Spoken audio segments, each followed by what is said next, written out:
The sustainable concept I chose to research was permaculture food forests. I think they're wonderful. They're an opportunity to work with nature, plan plan something that's like a natural occurring ecosystem, but we get to choose the plants for maximum benefit. And I'm telling you about them here because this is sort of a food forest. Food forests have diversity, many layers, and they work because the right plant is planted in the right place.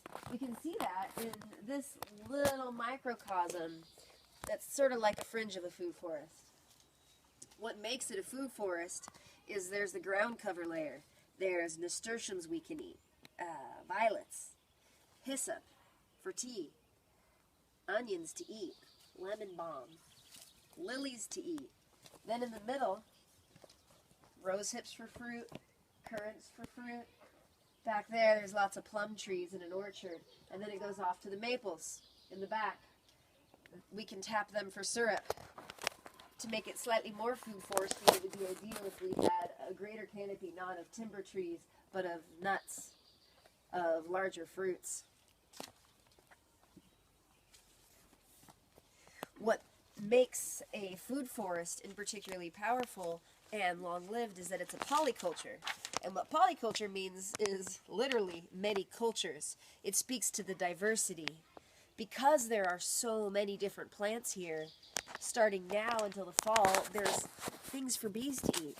There's blackberries climbing through the snowberry. There's, earlier today I saw a hummingbird digging on the roadies, and then it dug on the columbine.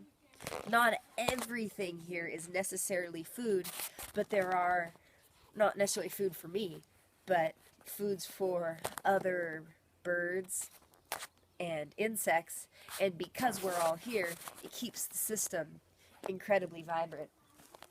So let's look at some other examples in this little food forest. We have a bamboo. We can use the shoots to eat. For part of the continuous canopy notion, we're using this Douglas fir as a support for this loganberry.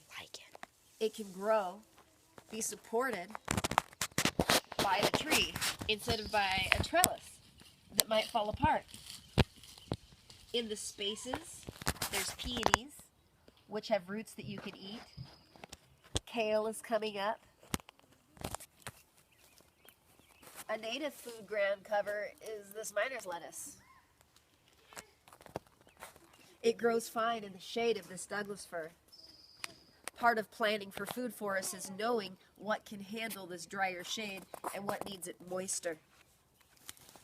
Sunchokes here are a root vegetable that does well in this dry environment. So does fennel and chives. Strawberries, to really do well, need a little bit more moisture, so they are farther away. Then we have enough space in the larger trees. There are a few hazelnuts that I'm getting established. And so what they can do is kind of fill this middle shrub layer between the delicious ground cover and then the overstory of the plums and the fruit trees that are growing in. And here's another example of a good food forest friend. It's comfrey. It improves the soil, creates a lot of organic matter, and can be used as a food for wild animals and a medicine for us. So, why did I research food forests? Because I'm an advocate for them. I found out that there's so many more resources now than when I first started learning about this. There's the Plants for a Future, pfaf.org. That was one of the only resources that I could find when I started looking into these sorts of things, but their website has grown. There's the Permaculture Institute. You can get degrees in this stuff now. And why now? Why do we need to be doing this? So we can have food. Bye. Thank you. So, what? Yeah, we should pause the movie and edit that out now, because I was almost done. But we'll just edit out this section. Hold on. Finish it. So, just please. Permaculture food forests. It is a permanent form of agriculture where we have forests like we do everywhere, but instead of just whatever plants, they're food plants. It's incredible. Right now, it's time. We have knowledge available to us that device that's recording this can tell us so many things. We can ask it questions. I live in this zone in Northwest Washington, zone 7 or zone 8. What foods grow here? What grows in clay soil or sandy soil? We can just look it up. We also have access to shipping plants, like this Russian cultivar of comfrey that doesn't reseed so much. We can have those mailed to us. We can have bamboos and berries and pawpaws and exotic fruits and nuts that do well sent to us so we can plant them in our garden. And the last thing we also have is tools. We can borrow rototillers. We can rent tractors from the day. We might have a neighbor that can drive one over with information, with tools, with shipping.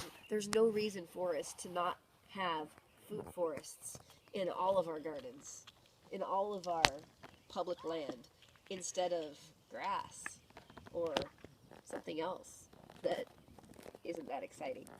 So, thank you.